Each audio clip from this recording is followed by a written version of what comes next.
One of my favorite practices in Catholicism is praying the Novena. So I'm going to tell you all about that today. I'm going to tell you 2 stories of Novena miracles I've witnessed. I'm going to give you a warning about novenas, so be careful depending on the novena you choose. We're going to unpack the novena fully today on Faith Focus podcast at FaithFocus.ca. My name is Daniela Bizant, your hostess for the evening or morning, whenever you're tuning in, the novena. So novenas are really special. It comes from the number 9, which is what novena, where the word comes from. So the idea is when you need a special intercession, so something major usually is going on and you need a special grace or intercession, and you go to the saints to ask them to pray for you, to possibly intercede for you, to ask for a miracle. And the idea is there's 2 ways to pray it. Is you pray it every day at the same time for 9 days, or you could pray it every hour on the hour for 9 hours. Now, that's not the traditional way. The traditional way is to do it over 9 days. I find, however, if I want to supercharge it, and especially if I'm in a moment of crisis, I will do the every hour for 9 hours on the first day and then do it for the next 8 days to make it a full 9. So that's how I like to do mine. I also like to set up a home altar. Not everybody is into that, but some people are.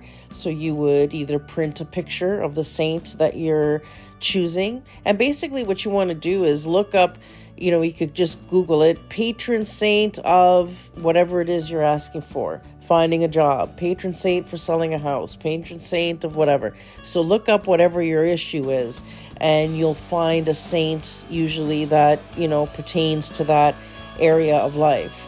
And the thing about saints is you're not, setting up an altar or praying to the saint out of worship.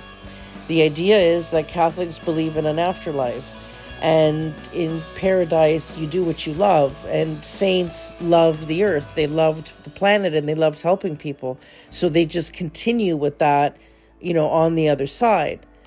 So the idea is that, you're praying to the saint, asking them to pray for you, to maybe give you some advice, to show you some guidance, or possibly to intercede and maybe even give you a miracle, should that be God's will.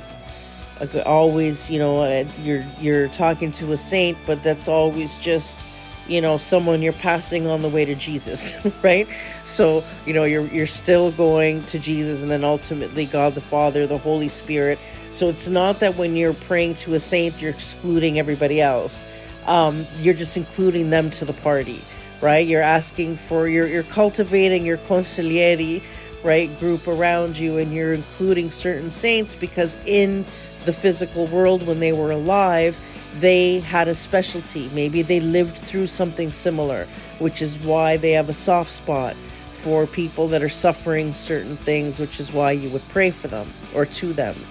Now the warning, and we're going to start with the warning before we end with the happy ending stories to the 2 that I witnessed. But let's give you a warning. So sometimes the miracle will come, but not in the way that you want. And sometimes the medicine you need stings a little bit. So don't be surprised if during a novena, while things are being, where there's some intercession on your behalf, that some things that shouldn't be near you are removed. Maybe people may leave your life. That's quite painful. Or sometimes things will be brought to your attention that you weren't aware of. So maybe, you're seeking assistance for one thing, but maybe there's a big betrayal around you, let's say, or a big something that you've been doing that is causing you problems that you maybe are overlooking because you're distracted by what you think is a real problem and it really isn't. And because you're asking for intercession, God's going to give you what you need. So it could be awareness somewhere where you weren't anticipating it. I remember one time my business partner and I prayed a novena together, and we were praying over the business, but we wanted to rebrand a little bit perhaps and, pivot some of our business models. So we were thinking on a very secular level, let's do a fun novena and see if we can't get inspired with nice colors, or, it was really approached it from quite a superficial angle. And while we were praying the novena, she and I ended up arguing, which was weird for us because we had never argued in all the years we'd been in business. We had never once been out of sync. But suddenly things were happening in those 9 days that were bringing things to the surface and causing us to have, conversations that were quite heated. And then, I realized that it's not that we weren't fighting because there was no conflict. It was that we were so careful to not fight, we weren't being completely honest, and there were things that were building up. And, this conversation or the novena, what it brought up was those hidden feelings. And then, we were able to get back in sync, and everything's been blissful ever since. And ironically, all the business that we originally were hoping we would get then started to flow. Once she and I got back in sync, we didn't even know we were out of sync before we started that novena. So sometimes it'll come to you in a way that hurts or in a way that is startling or that you didn't anticipate. But it's always for your best, good. Like, so for example, because she and I got all this stuff off the table, we're doing better than we ever did. We're 10 times closer now than we were before, and business is a lot better and it's flourishing. Now it was good before, it's amazing now. So it'll always be for your benefit. But just understand, when you're approaching a novena, this is serious stuff. Sometimes when we approach prayer, it's almost out of a act of desperation to keep us busy while you're waiting for the dust to settle from whatever calamity you're facing. The thing is that we have to remember that's how many other religions pray. They kind of, talk to God and hope the prayers go somewhere, and then that's it. Catholics go a little bit deeper, where we experience phenomenon, right? The mystics of our religion, the saints, many experienced, paranormal stuff. And, thankfully it's always, again, positive and lovely when you're in the middle of a novena, because it's coming from the Holy Spirit and it's saintly, but these things can happen to you. So if you're easily spooked, this is good for you to know so you can be prepared. So the first story I'm going to tell you kind of has a bit of a spooky element, but in a good way. And that was to Saint Teresa, the Flower Jesus. Now, this novena that I did freaked me out so much that after it happened, I went and got a tattoo on my arm because I didn't want to forever forget, maybe when I got old or whatever, that this happened to me. And I'm so glad I did that, because it's nice to have that, permanent reminder, because it was a really special experience. So I had reached a very dark moment of my life. I was suffering a really serious depression. I was PTSD, just not in a good place at all. And everything was going wrong for me. Everything was going wrong, and I couldn't find a job. And the job I did have was minimum wage and treating me terribly. So I was being verbally and psychologically abused at this place. So, just the world was just pooing all over me. And I was really, really in a dark place. And no matter what I did, nothing was working. And my grandmother used to love to go to psychics. She was devoted Catholic, but used to love to go to psychics.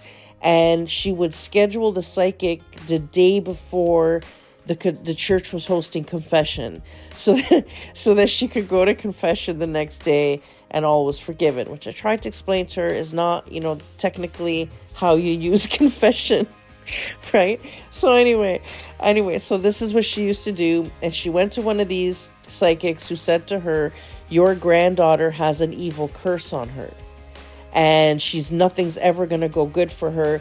Everything is going to go horrible. And, she's doomed to failure unless you give me $7,000. If you give me $7,000, I'll lift the curse. So my grandmother, devastated, was willing to pay her.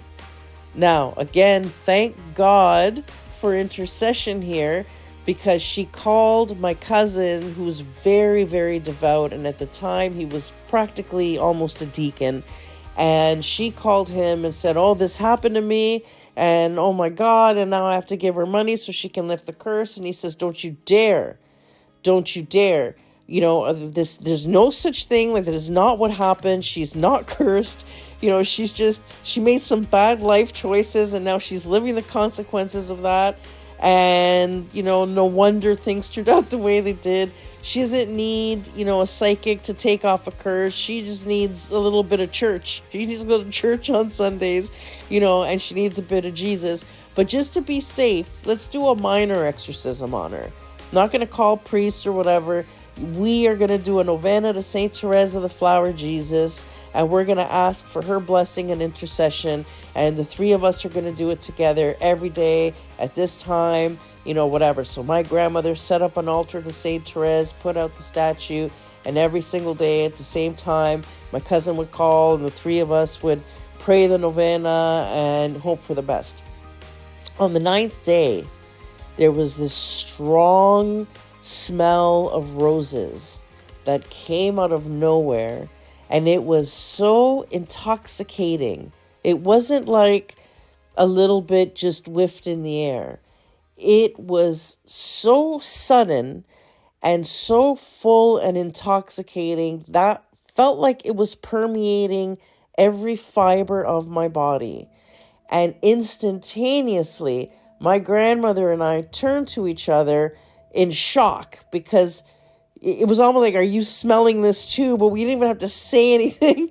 We both were just completely in awe. And suddenly it just went away. And my grandmother got very emotional, and my cousin's all emotional because, he was experiencing stuff too. And it was like, wow, this is, really cool, whatever. And I thought that was the miracle. Like, that was the sign. I smelled the roses. I'm going to get a miracle. Everything's going to be okay. So I was so shook up by this.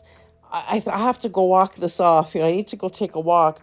So I went outside. I went for a walk. And as I'm walking, a very busy street in Mississauga, and I'm praying gratitude. Thank you. I have no idea what that means. I don't know if it fixed whatever it fixed, but that was such a weird, awesome moment that it gave me this thing that I'm not alone, that you heard my prayer, and I just thank you, And all of a sudden, I see this car, very dangerous, cross, several lines of traffic because he was on the opposite side, of the street to get to me.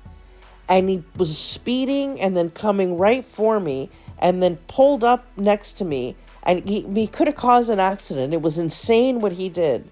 And he screeched the car to a stop, came out running. He was an older gentleman, and he was holding a white rose.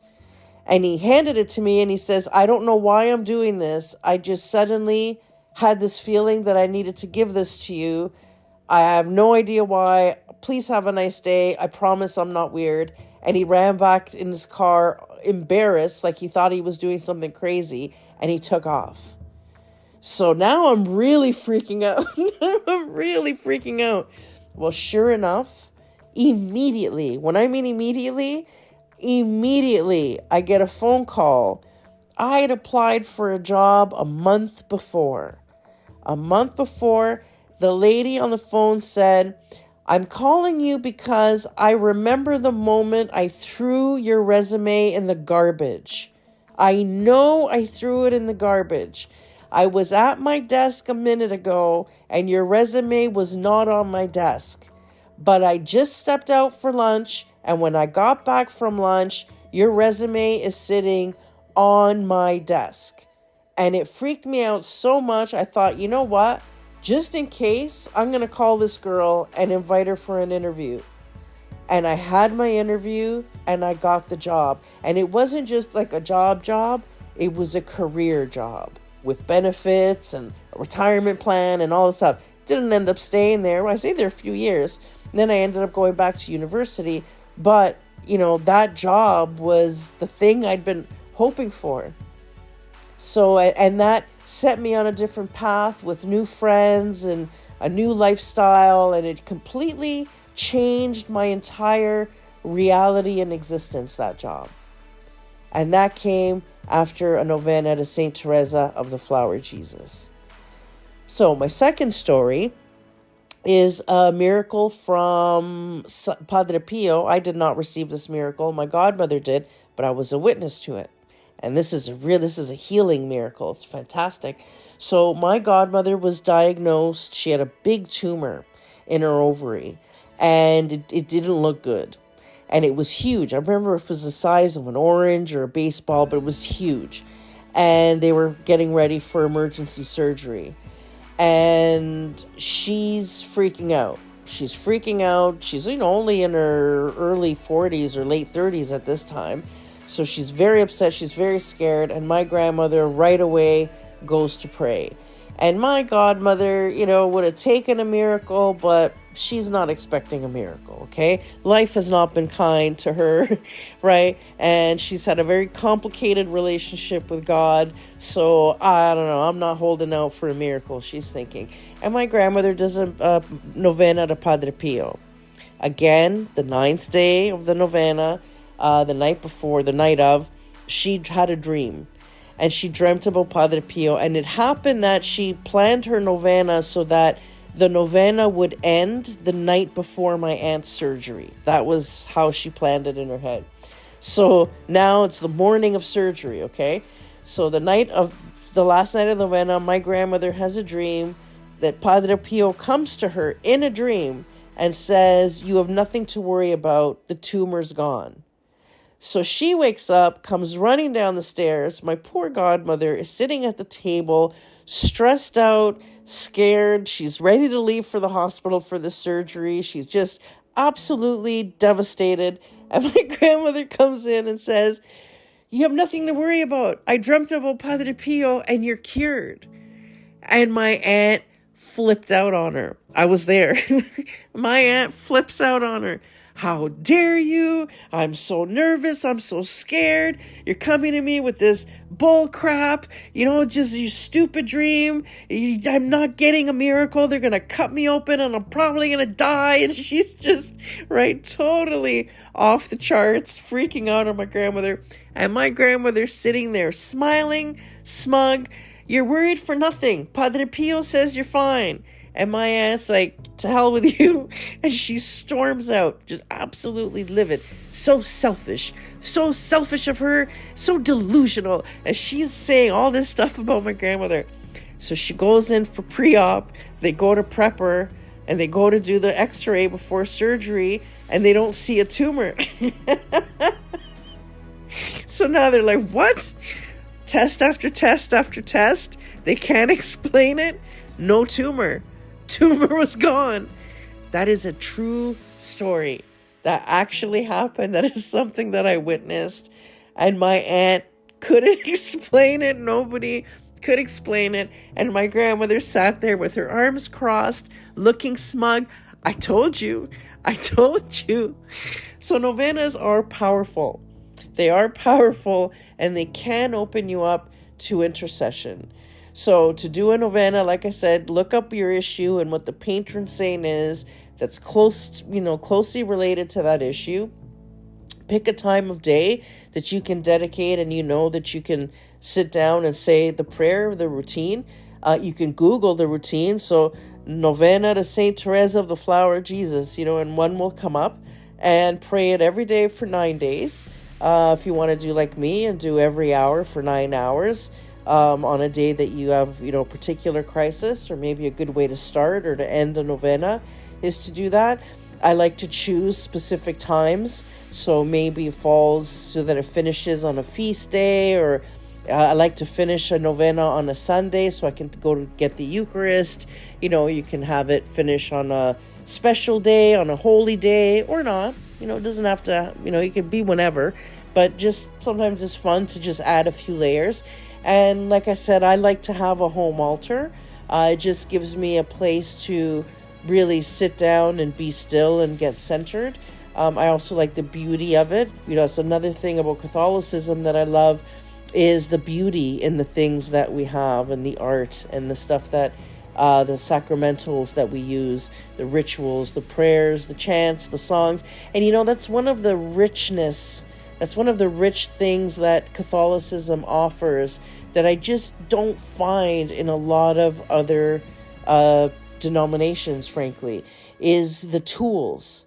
We actually get a toolbox where, sometimes when a religion becomes more like a philosophy, that then it's ethereal, and it's hard for you to bring the goodness and the wisdom into the practical and the physical.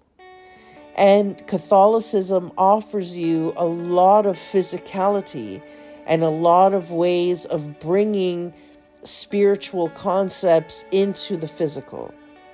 And it opens you up to intercession. It opens you up to paranormal activity that's positive, that helps you realize that you're not alone. It helps you trigger synchronicities, and it helps to protect you. I noticed that there's some denominations that, and even New Age, especially New Age, they're so afraid of possession. They've got an abnormal fear of the demonic. And I'm not saying that you shouldn't have a, healthy respect for it, for sure. But because we have so many modes of protection against it, so many prayers specifically of protection, you don't often hear Catholics talking obsessively about the devil, right? So because, I don't know, I just feel like that all these tools and sacramentals that we use kind of inoculate us from that.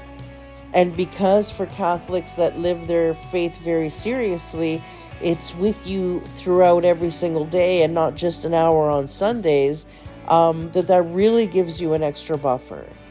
And when you are in a moment of crisis, because, life gets hard on everybody at times, it's fantastic to have something physical that will bring the holy that you're seeking, the miracle that you're seeking, into the physical acts that you can do.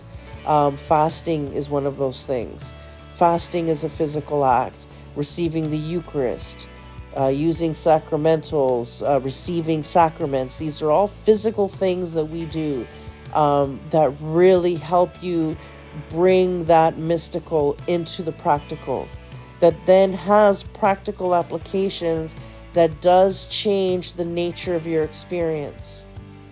I remember in January, I had a specific ask that was kind of over the top, that was never going to happen, very unlikely to happen. And I got what I asked for and then some. And it came with 2-3 phone calls that I didn't even have to make, that just things arrived right at the right time. So, these physical prayers, it's not just about making you feel better just because you're getting it off your chest. It's that it is actually opening you up to miracles.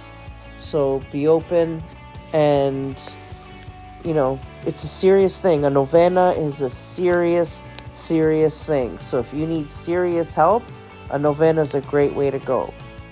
Have a blessed day, everyone.